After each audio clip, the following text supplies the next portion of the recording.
పార్టీలు కూడా రియాక్ట్ అవుతాయి. పతు నాగభూషణ్ గారు, భారతీయ జనతా పార్టీ నుంచి మీరే ఉంటారు ఈ ఇష్యూలో?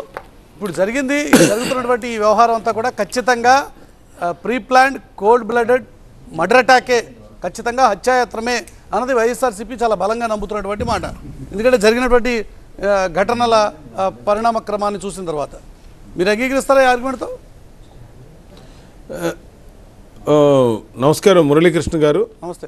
అదేవిధంగా పద్మ గారికి, సత్యనారాయణ గారికి, టీవీ నైన్ ప్రేక్షకులందరికీ కూడా ముందుగా ఇవాళ దాడి జరిగింది అనే దాని మీద మోడీ గారు దాన్ని ఖండించడం జరిగింది, కోలుకోవాలని. అది పురంధేశ్వర్ గారు కూడా ఎవరి మీద జరిగిన దాడిని ఖండించడం అనేది అది పొలిటికల్గా రైవల్టీ ఉండొచ్చు, కానీ అది దాన్ని ఖండించడం జరిగింది మా పార్టీ కూడా. కాకపోతే ఇక్కడ ఏంటంటే నేను పద్మ గారిని 4 క్వశ్చన్లు వేస్తాను, అది నోట్ చేసుకుని ఆన్సర్ చెప్పమనండి.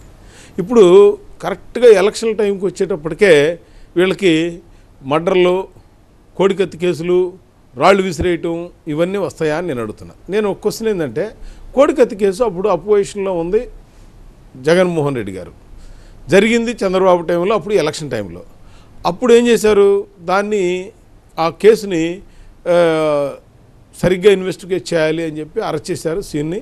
మరి 4.5 సంవత్సరాల్లో ఆ కేసుని ఎందుకు ఇన్వెస్ట్ చేసి జైలుకి పంపించలేదని నేను అడుగుతున్నాను, నంబర్ 1.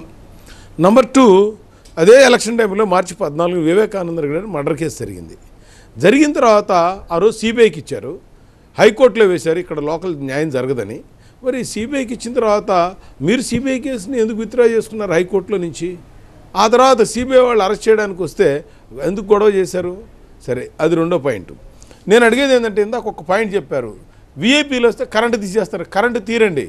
కరెంటు కనుక తీసేటట్టుంటే కాన్వాయ్ ఆపేసి క్లోజ్ చేసేసి ముందు సెక్యూరిటీ వాళ్ళు వచ్చేస్తారు, ఒక 500 మంది.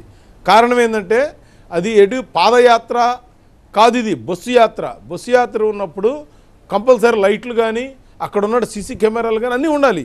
1 అవర్ కరెంటు పోతే 1 అవర్ కూడా మీరు కాన్వాయ్ని ఎట్లా నడిపారండి? ఇవన్నీ కూడా జనాలకు మీరు చెప్పాలి, ప్రశ్నలకి ఆన్సర్లు. మీరు